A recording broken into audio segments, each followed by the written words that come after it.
স্বাগত সবাইকে। আজকের আলোচনাটা বেশ অন্যরকম। আমরা কিছু বিশেষ সূত্র বা নথি বিশ্লেষণ করব। হ্যাঁ, যেগুলো প্রাচীন ইহুদি ধর্মের কয়েকটা পর্ব বা উৎসবের সাথে যীশু খ্রিস্ট সম্পর্কিত বেশ কিছু ঘটনা আর ভবিষ্যৎবাণীর একটা গভীর সংযোগ দেখায়। ঠিক, আমাদের হাতে যে উপকরণগুলো আছে সেগুলো মূলত একটা নির্দিষ্ট ধর্মতাত্ত্বিক দৃষ্টিকোণ থেকে লেখা। আর সেখানে বাইবেলের পুরাতন নতুন নিয়ম দুটো থেকেই প্রচুর রেফারেন্স ব্যবহার করা হয়েছে, পর্বগুলোর একটা বিশেষ ব্যাখ্যা দাঁড় করানোর চেষ্টা আর কি। একদম। তো আজকের আলোচনার মূল লক্ষ্যটা কি? লক্ষ্য হলো বোঝা যে এই উৎসগুলো কিভাবে এই প্রাচীন পর্বগুলোকে দেখছে। কিভাবে তারা এগুলোকে যীশু খ্রিস্টের জীবনের একটা পথরেখা, তার প্রথম আগমন থেকে শুরু করে হ্যাঁ, একেবারে শেষ সময় ঘটবে বলে যে ভবিষ্যৎবাণী করা ঘটনা সে পর্যন্ত কিভাবে এক একটা প্রতীক বা পূর্বাভাস হিসাবে দেখছে সেটা বোঝা। ঠিক এই ব্যাখ্যায় আসলে পুরাতন নিয়মের আচার অনুষ্ঠানকে নতুন নিয়মের ঘটনার ছায়া বা ফোর শ্যাডোয়িং হিসাবে দেখা হয়, যেটাকে ধর্মতত্ত্বের ভাষায় অনেকে টাইপোলজি বা প্রতিরূপক ব্যাখ্যাও বলে থাকেন, তাই না? হ্যাঁ, ঠিক তাই। বেশ, চলুন তাহলে এই সূত্র ধরেই এগোনো যাক। দেখি সংযোগগুলো কিভাবে তৈরি করা হয়েছে। অবশ্যই। আচ্ছা, প্রথমেই তাহলে আমরা বসন্তকালীন পর্বগুলোর দিকে দেখি। উৎসগুলোতে প্রথম যেটার কথা বলা হয়েছে সেটা হলো নিস্তার পর্ব বা প্যাসওভার। হ্যাঁ, এটাকে তো সরাসরি যিশুর ক্রুশবিদ্ধ হওয়ার ঘটনার সাথে যুক্ত করা হয়েছে। এই ব্যাপারটা একটু খুলে বলবেন? হ্যাঁ, নিশ্চয়ই। উৎস অনুযায়ী এই ব্যাখ্যা অনুযায়ী নিস্তার পর্বের যে মেষশাবক যাকে উৎসর্গ করা হতো, হ্যাঁ, যাত্রা পুস্তকে আছে। একদম, তাকে যিশুর প্রতীক হিসেবে দেখা হচ্ছে। যেমন ধরুন, পল প্রথম করিন্থীয় 5:7 পদে বলছেন, আমাদের নিস্তার পর্বীয় মেষশাবক খ্রিস্ট বলি প্রদত্ত হইয়াছেন। আচ্ছা। আর এই উৎসর্গটা কখন হতো? হিব্রু ক্যালেন্ডারের প্রথম মাসের 14 তারিখে, লেভীয় পুস্তক 23.5 অনুযায়ী। ওহ, এই সময়টাকে যিশুর ক্রুশবিদ্ধ হওয়ার সময়ের সাথে মেলানো হচ্ছে এই ব্যাখ্যায়। সূত্রগুলো এখানে গীতসংহিতা 22-এর মতো কিছু রেফারেন্সও টানছে।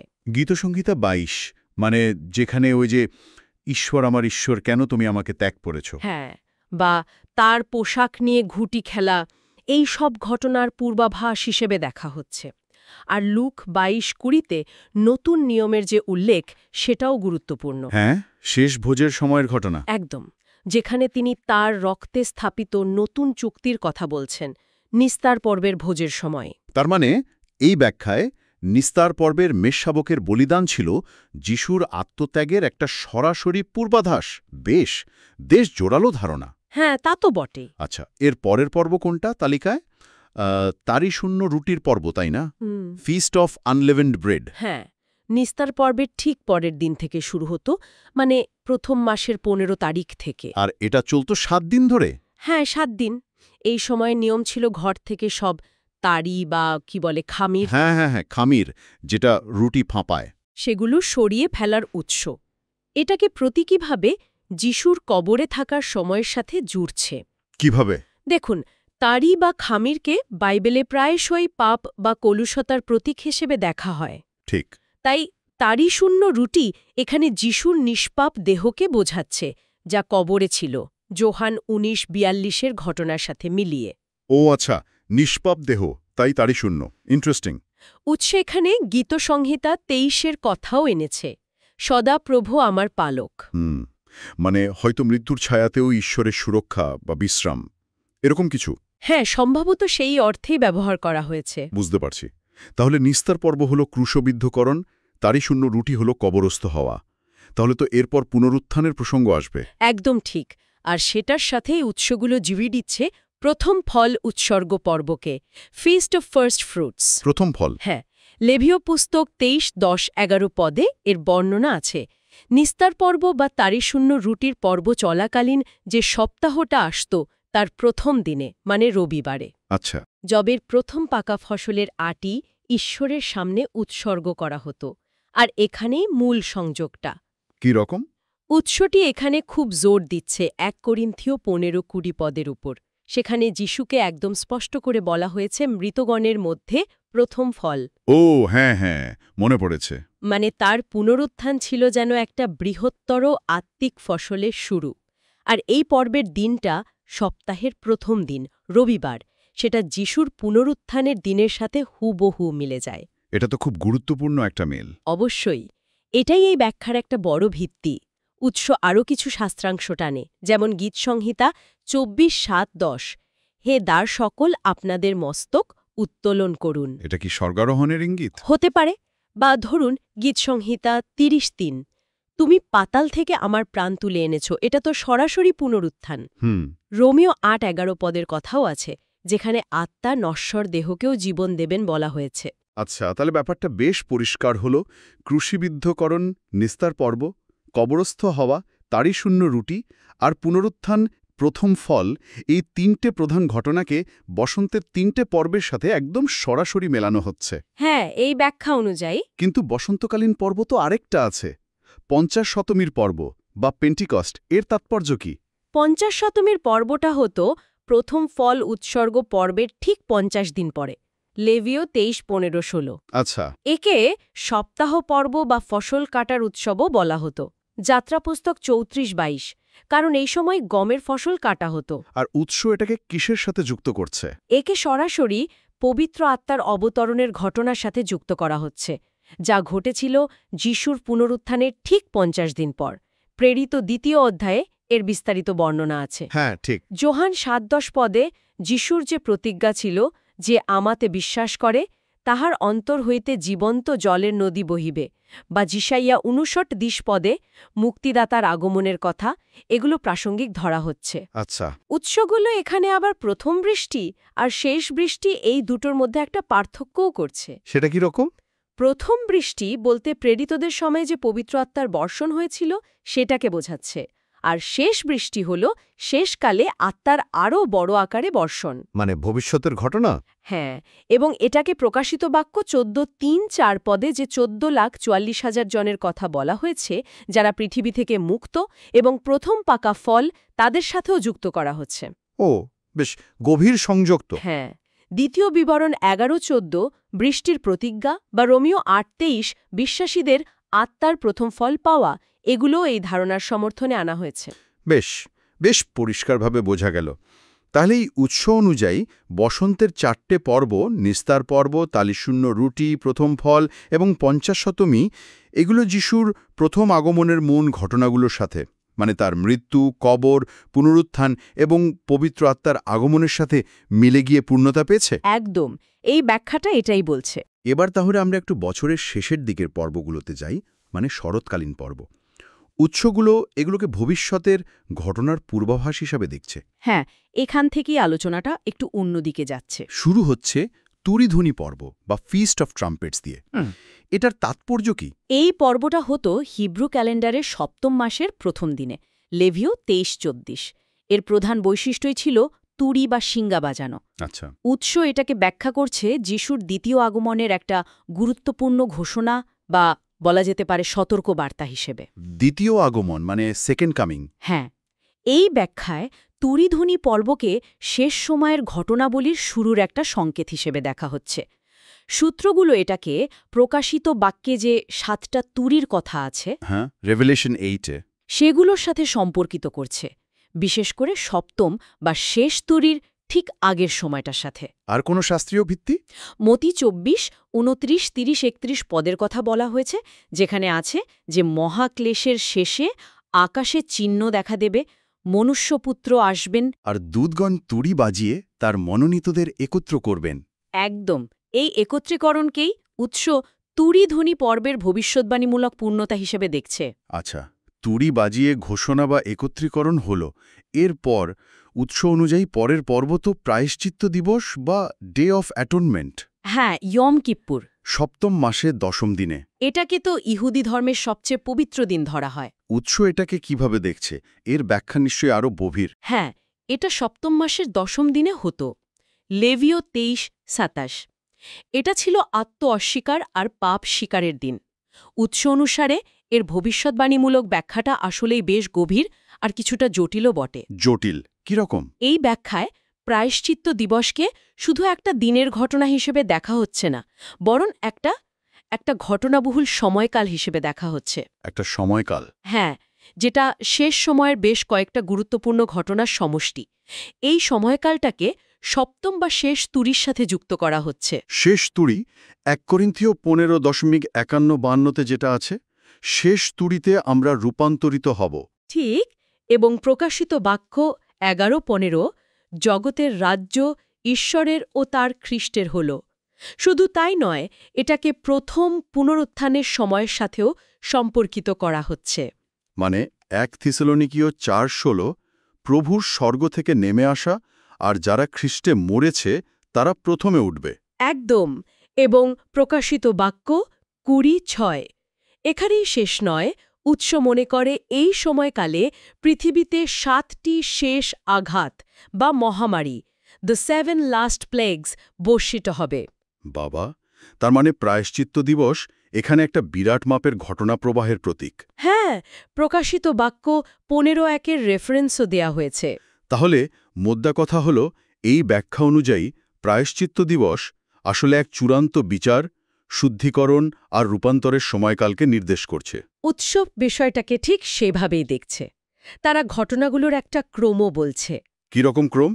প্রথমে যিশু আকাশে আবির্ভূত হচ্ছেন, দ্বিতীয় আগমনের প্রাথমিক পর্যায়, তারপর সপ্তম তুড়ি বাজছে, মৃত ধার্মিকদের পুনরুত্থান হচ্ছে, জীবিত ধার্মিকরা রূপান্তরিত হচ্ছে।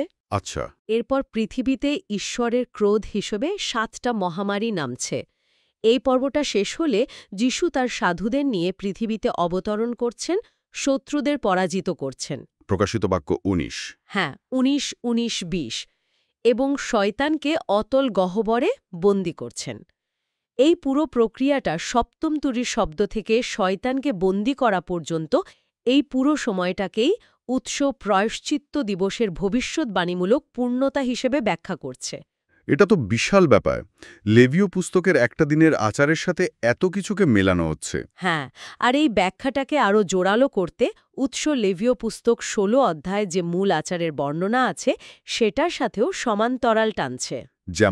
যেমন ধরুন, মহাযাজক ধূপের ধোঁয়া দিয়ে ঈশ্বরের উপস্থিতির স্থান মানে কৃপাসন বা মর্সি সিট ঢেকে দিতেন। হ্যাঁ, লেভীয় 16-12-13-তে আছে। উৎস এটাকে তুলনা করছে প্রকাশিত বাক্য 8:1-4 পদের সাথে, যেখানে সাধুদের প্রার্থনা ধূপের মতো ঈশ্বরের সিংহাসনের সামনে উঠছে।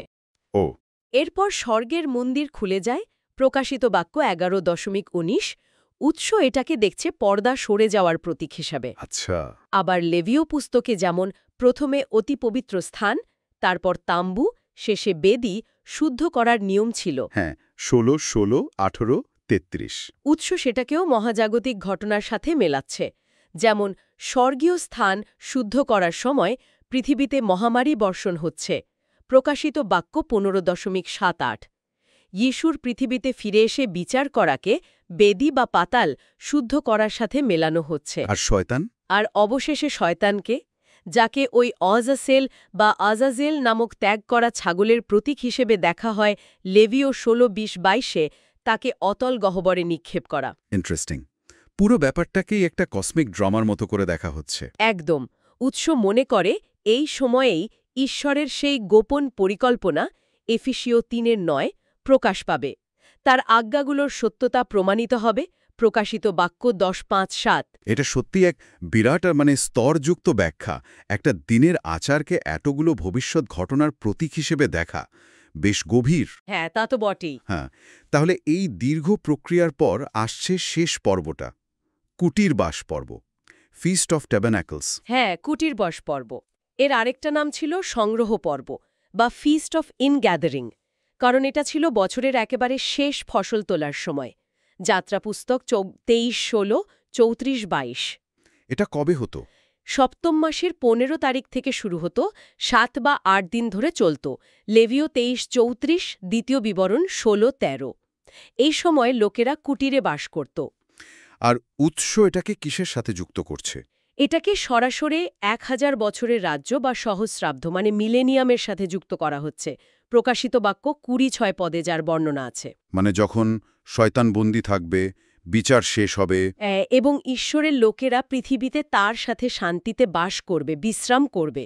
এটাকে উৎস নতুন আকাশ ও নতুন পৃথিবী সৃষ্টির যে প্রতিজ্ঞা, যিশাইয়া 65:17, সেটা সূচনা লগ্ন বা একটা প্রতিচ্ছবি হিসেবেও দেখছে। তাহলে এটা ঈশ্বরের সাথে তার লোকদের চূড়ান্ত সহবাসের প্রতীক। হ্যাঁ, মূলত তাই, শান্তি আর বিশ্রামের সময়। আচ্ছা, তাহলে পুরো বিষয়টা যদি একটু গুছিয়ে বলি, উৎসগুলো বলছে যে বসন্তকালীন পর্বগুলো যিশুর প্রথম আগমনের ঘটনা দিয়ে পূর্ণ হয়েছে। ঠিক। আর শরৎকালীন পর্বগুলো তুরিধ্বনি, প্রায়শ্চিত্ত দিবস আর কুটিরবাস, এগুলো ভবিষ্যতে তার দ্বিতীয় আগমন, বিচার এবং পৃথিবীতে ঈশ্বরের রাজ্য প্রতিষ্ঠার ঘটনার দিকে নির্দেশ করছে। একটা সম্পূর্ণ টাইমলাইন যেন। একদম ঠিক ধরেছেন। এখানে সবচেয়ে লক্ষ্য করার মতো বিষয় হল কিভাবে পুরাতন নিয়মের আচারের মানে খুঁটিনাটি বিষয়গুলোকে এই উৎসগুলো অতীত আর ভবিষ্যতের ঘটনার সাথে প্রতীকীভাবে মেলাচ্ছে। হ্যাঁ, এই ক্রমটা বেশ আকর্ষণীয়। নিস্তার পর্ব, ক্রুশবিদ্ধকরণ, তারপর তারিশূন্য রুটি, কবর, প্রথম ফল, পুনরুত্থান, পঞ্চাশতমী, পবিত্র আত্মা। এরপর শরৎকালে এসে তুরিধ্বনি, সতর্কবার্তা বা একত্রীকরণ, প্রায়শ্চিত্ত দিবস, ওই দীর্ঘ বিচার আর শুদ্ধিকরণের পর্ব, আর সবশেষে কুটিরবাস পর্ব, সহস্রাব্দ বা ঈশ্বরের রাজ্য। এই নির্দিষ্ট ব্যাখ্যা অনুযায়ী এই পর্বগুলো যেন ঈশ্বরের পরিকল্পনার একটা ধারাবাহিক অধ্যায়। হ্যাঁ, একটা সুগঠিত আখ্যান তৈরি করছে। এটা আসলেই দেখায় যে কিভাবে কিছু বিশ্বাসী গোষ্ঠী শাস্ত্রের বিভিন্ন অংশকে একসাথে জুড়ে ভবিষ্যৎবাণীমূলকভাবে পাঠ করার চেষ্টা করে। ঠিক, তারা পুরাতন আর নতুন নিয়মের মধ্যে, এমনকি প্রকাশিত বাক্যের মতো জটিল বইয়ের মধ্যেও ঈশ্বরের একটা সুনির্দিষ্ট নকশা বা পরিকল্পনা খুঁজে পেতে চায়। এই ধরনের ব্যাখ্যা আসলে ওই পূর্বাভাস আর তার আসল রূপ মানে রিয়ালিটি এই ধারণার উপর দাঁড়িয়ে আছে। পুরাতন নিয়মের প্রথাগুলো ছিল আসল ঘটনার ছায়াচিত্র। একদম। আর এই কাঠামোটা তৈরি করতে উৎসটা কিন্তু বাইবেলের অনেকগুলো বই থেকে, গীতসংহিতা, লেবীয়, যাত্রা পুস্তক থেকে শুরু করে সুসমাচার, পলের চিঠি, প্রকাশিত বাক্য, নির্দিষ্ট পদ ব্যবহার করে একটা যুক্তি তৈরি করেছে। তাহলে আমরা দেখলাম এই উৎসগুলো কিভাবে ইহুদি পর্বগুলোকে যীশুখ্রিস্টকে কেন্দ্র করে একটা ভবিষ্যৎবাণীমূলক সময়রেখা হিসেবে দেখছে। নিস্তার পর্বের মেষশাবক থেকে শুরু করে একেবারে কুটিরবাস পর্ব, যা সহস্রাব্দের প্রতীক। প্রতিটা পর্বকেই এখানে যিশুর জীবন, কাজ এবং ভবিষ্যৎ রাজ্যের সাথে সম্পর্কিত করা হয়েছে। যা বাইবেলের বিভিন্ন অংশকে একসাথে গেঁথে শেষকাল বা এসক্যাটোলজি নিয়ে একটা বিস্তৃত আর বেশ ক্রমবদ্ধ চিত্র তুলে ধরে।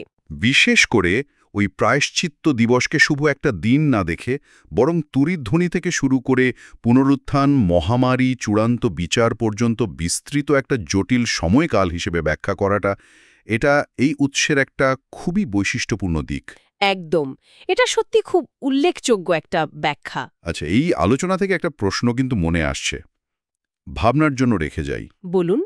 এই উৎসগুলো যে প্রতিরূপক ব্যাখ্যার টাইপোলজিক্যাল ইন্টারপ্রিটেশনের উপর এতটা নির্ভর করছে, এই পদ্ধতিটা বাইবেল পাঠের সামগ্রিক দৃষ্টিভঙ্গিকে কিভাবে প্রভাবিত করতে পারে?